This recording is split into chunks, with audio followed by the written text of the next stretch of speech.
Bismillahirrahmanirrahim. Assalamualaikum warahmatullahi wabarakatuh.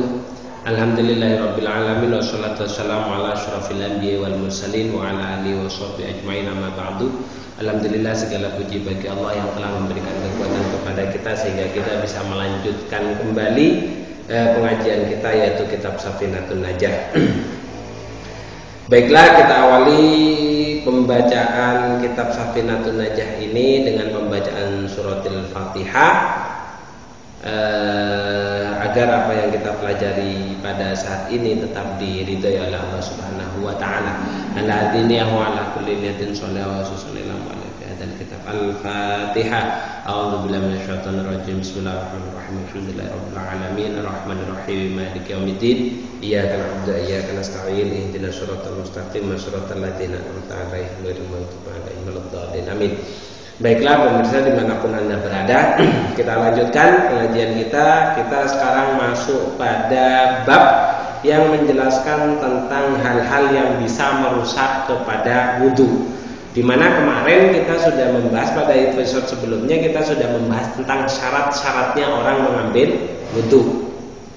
Nah, sekarang kita masuk pada bab yang menjelaskan tentang hal-hal yang merusak pada wudhu. Kita langsung saja bacakan. Bismillahirrahmanirrahim. Qad qala al-musannifu rahimahumullahu ta'ala wa nafa'na bihi wa bi ulumi fid dharain amin.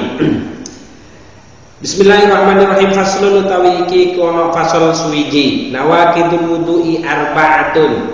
Utawi pira-pira perkara kang rusak maring wudu iku arba'atun ono papat. Artinya adalah sebuah hal-hal yang merusak kepada wudu, yang menyebabkan batalnya wudu itu semua ada 4. Yang pertama, nawaqidul wudu'i arba'atu asya'a, ada 4 hal. Yang pertama al-awwalu utawi kang pertama iku al-khariju barang kang metu min ahadis sabilaini. Al-khariju ya iku barang kang metu min ahadis sabilaini saking salah sijine dalan loro.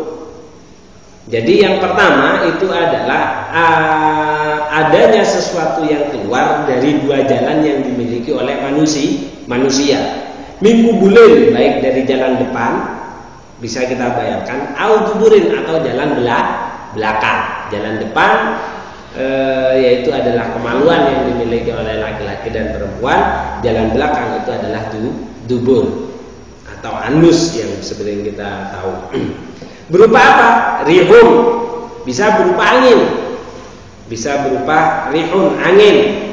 Rihun angin, awairu utawi utawa liyane angin, awairu utawa liyane angin, illal mani angin mani. Jadi segala hal yang keluar dari jalan depan ataupun jalan belakang, baik itu suci ataupun najis, itu semuanya bisa membatalkan wudu kecuali satu, yaitu adalah mani. Karena mani itu tidak mewajibkan wudu, tidak membatalkan wudu, tapi mewajibkan mandi. Itu kalau mani. Seandainya baik itu yang keluar itu segala sesuatu tadi yang saya katakan, baik yang keluar itu adalah sesuatu yang normal seperti kencing yang keluar dari jalan depan, ataupun berak yang keluar dari jalan belakang, ataupun sesuatu yang nadir, atau sesuatu yang nadir, sesuatu yang jarang, misal keluar batu dari jalan depan atau keluar emas dari jalan depan, baik itu suci ataupun mutanajis, itu semuanya sama membatalkan wudu. Yang tidak membatalkan cuma satu, yaitu mani. Sudah. Atsani utawi kang kaping pindho iku zawalul akli, ilange akal. Kemudian yang kedua yang bisa membatalkan wudu itu adalah hilangnya akal. Disebabkan karena apa? Binaumin, sebab turu, awairihi utawa liyane turu, disebabkan karena tidur ataupun selain tidur. Jadi kalau manusia itu sudah tidur, maka otomatis dia zawalul akli, kecuali tidurnya para nabi. Karena kalau para nabi itu sebenarnya kalau para nabi itu tidak tidur. Fi ghairil anbiya alaihissalam. Karena para nabi itu tidak tidak tidur, hatinya itu tidak tidur. Beliau itu sudah sadar. Bedanya, jadi yang jelas zawalul akli, yang kedua itu adalah hilangnya akal. Boleh disebabkan tidur ataupun yang lainnya. Yang lainnya seperti apa? Seperti mabuk, gila, itu kan hilang akal semuanya. Itu semuanya membatalkan wudu. Dikecualikan dari tidur itu adalah nuas, ngantuk. Kalau orang tidur itu hilang akalnya dan tidak bisa mendengar suara apapun. Kalau nuas yang dikatakan ngantuk itu adalah hilang akalnya, tapi dia masih mendengar suara seseorang dan bisa membedakan.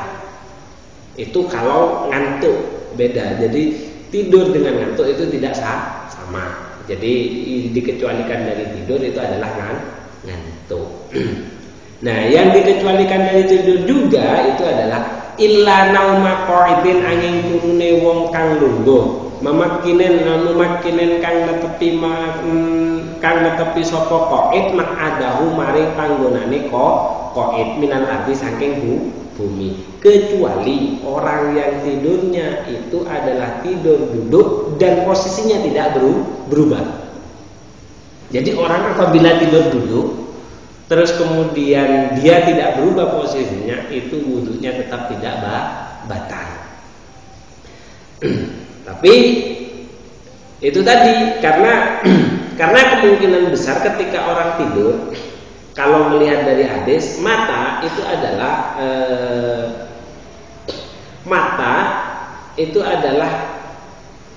kuncinya ini. Mata itu adalah kuncinya jalan belakang. Kuncinya jalan belakang. Apabila mata itu terpejamkan tanpa kondisi sadar, maka otomatis yang belakang itu akan membuka. Karena dikhawatirkan nanti ada dimungkinkan keluarnya angin ataupun yang lainnya dari jalan belakang. Makanya yang dikecualikan dari orang tidur itu adalah orang tidur duduk yang posisinya itu tidak berubah. Tuh. Yang nomor dua, intinya yang nomor dua yang bisa membatalkan wudu itu adalah hilangnya akal, baik disebabkan tidur ataupun yang lainnya. Cuman mengecualikan tidurnya orang duduk yang posisinya itu tidak berubah dari tempat asalnya. Kemudian yang ketiga itu adalah as-salisu utawi kang kaping 3 iku iltiqa'u basyaratai rajulin wa imra'atin. Iltiqa'u basyaratai rajulin. Utawi kang kaping 3 iku iltiqa'u basyaratai rajulin tetep mune kulit lurune wong lanang wa imra'atin lan wong wadon. Kabiro ini kang padha gedhe karone, ajnabiya ini kang padha tutuk mahram karone min ghairi hailin saking tanpa aling. Kemudian yang nomor 3 itu adalah bertemunya dua kulitnya orang laki-laki dan perempuan yang sama-sama besar.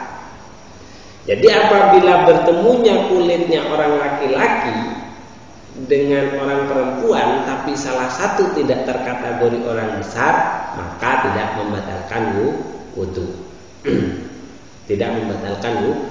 Batasannya besar seperti apa? Batasannya besar itu adalah umur 6 tahun. 6 tahun itu khilaf, 7 tahun ke atas. 7 tahun, 6 tahun ke atas itu adalah 6 tahun itu hukum 6 tahun itu khilaf. Ada yang mengatakan dia tergolong besar, artinya dia membatalkan wudu. Ada yang tidak. 5 tahun ke bawah itu tidak membatalkan wudu. Jadi masih digolongkan ke kecil.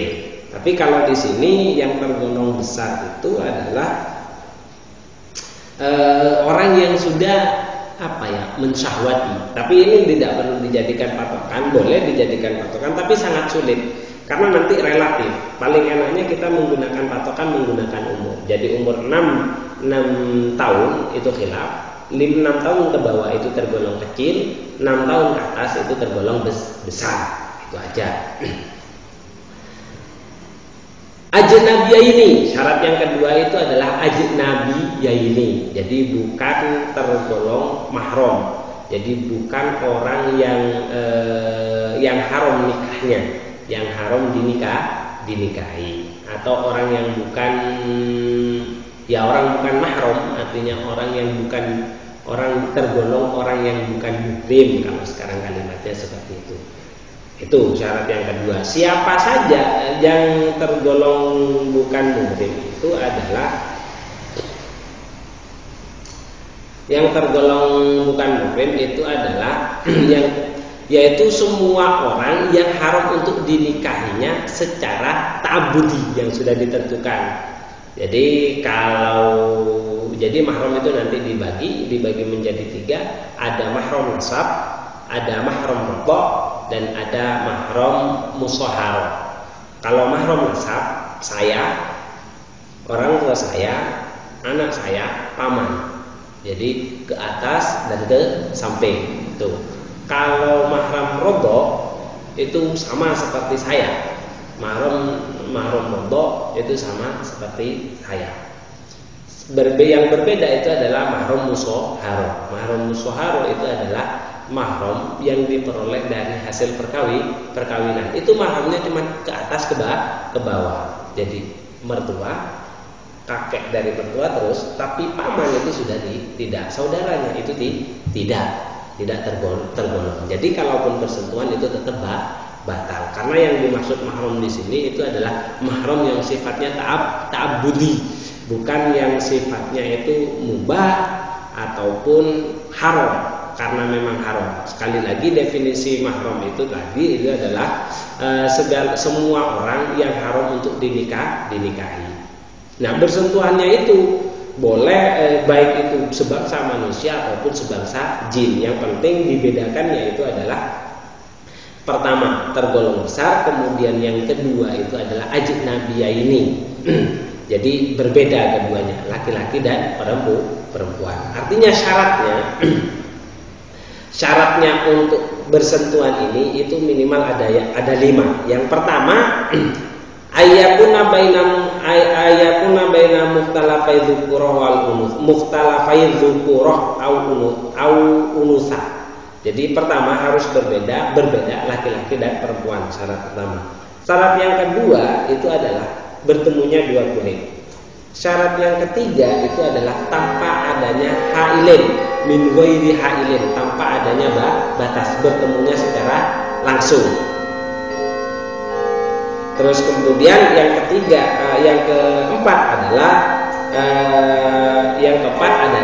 sampainya pada batas kategori besar. Itu tadi yang saya kategori besar itu adalah 6 tahun itu khilaf, 6 tahun ke bawah itu tergolong kecil, 6 tahun ke atas tergolong besar. Terus kemudian yang kelima itu adalah adamul mahramiyah, tidak ada hubungan kekerabatan atau hubungan mahram atau hubungan muhrim. Hubungan muhrim ini itu hanya yang sudah ditentukan, yaitu ada 3, mahram musyaharah, mahram radha, dan mahram pernikahan. Dia ada hubungan darah, dia menjadi kerabat karena hubungan persusuan, dan dia menjadi kerabat karena hubungan pernikahan. Itu yang sudah ditentukan. Selain itu tidak tergolong mahram.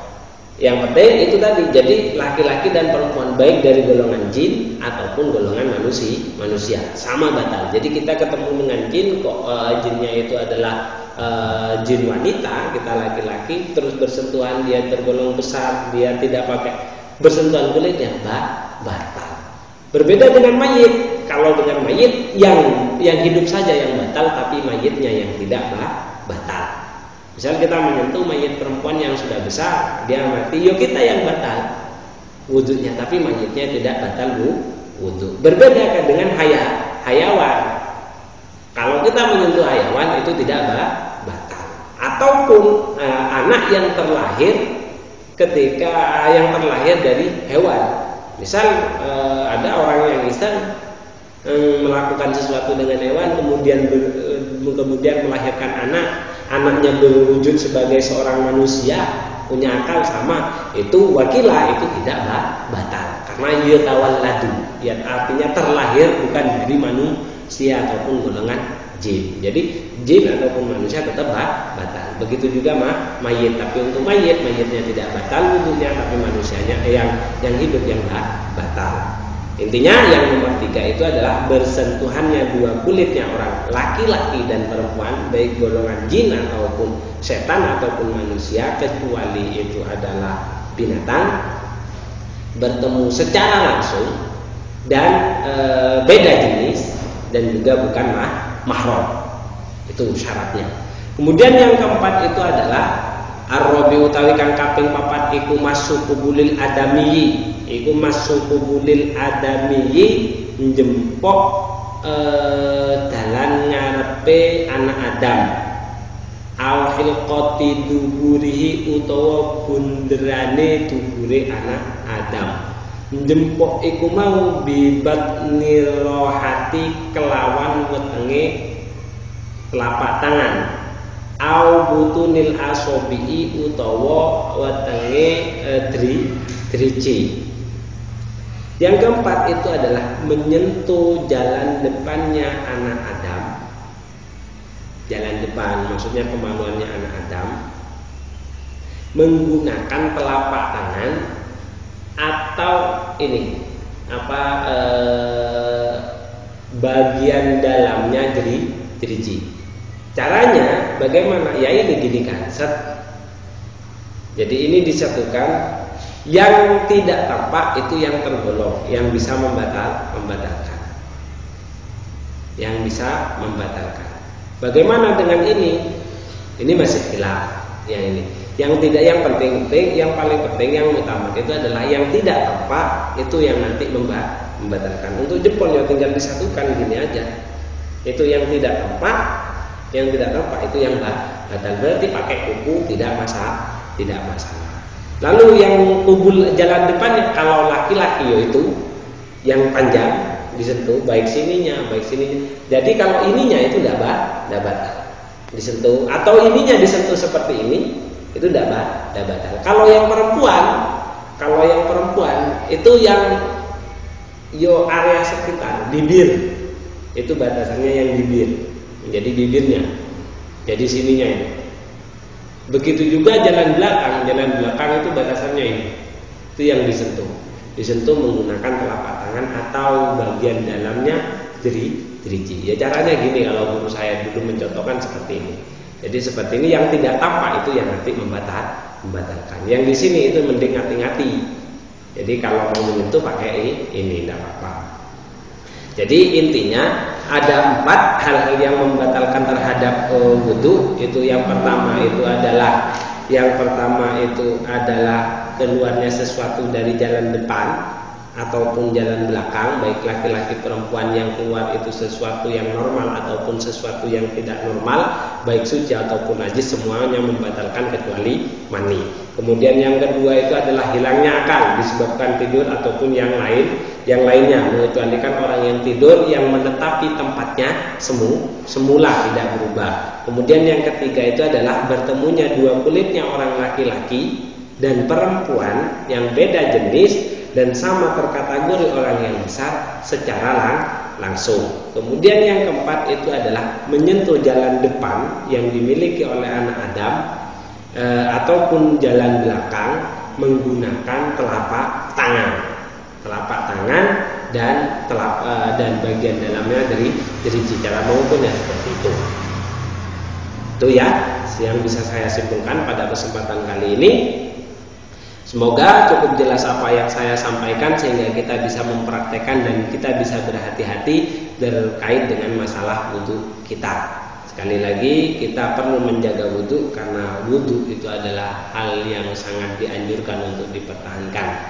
Bahkan Syekh Abdul Qadir Jailani mengatakan apabila orang itu tidak lupa, orang yang salah satu yang menyebabkan orang itu tidak takut kepada Allah karena dia lupa akan kembalinya atau dia tidak ingat kepada kematian. Tapi orang untuk senantiasa ingat pada kematian itu juga sulit. Maka salah satunya yang bisa mengantarkan agar manusia senantiasa waspada, dia sadar akan Tuhannya, dia sadar bahwasanya kelak dia akan kembali kepada Tuhannya, yaitu dengan cara mengambil wudu. Itu keterangan yang diambil dari kitab Sirrul Asrar yang dikarang oleh Syekh Abdul Qadir Al-Jailani. Itu saja yang bisa saya sampaikan. Semoga apa yang saya sampaikan itu bermanfaat bagi diri saya pribadi dan semua pemirsa yang menonton video ini. Semoga Allah senantiasa memberikan kekuatan kita untuk senantiasa taat kepadanya. Kita akhiri dengan pembacaan suratul Fatihah. Ala dzilya wa ala kulli niyatin shalih al-Fatihah. A'udzubillahi minasyaitonir rajim. Bismillahirrahmanirrahim. Alhamdulillahirabbil alamin. Arrahmanirrahim. Maliki yaumiddin. Iyyaka na'budu wa iyyaka nasta'in. Ihdinas siratal mustaqim. Siratal ladzina an'amta 'alaihim ghairil maghdubi 'alaihim waladdallin. Amin. Akhirul kalam wabillahi taufiq wal hidayah. Assalamualaikum warahmatullahi wabarakatuh.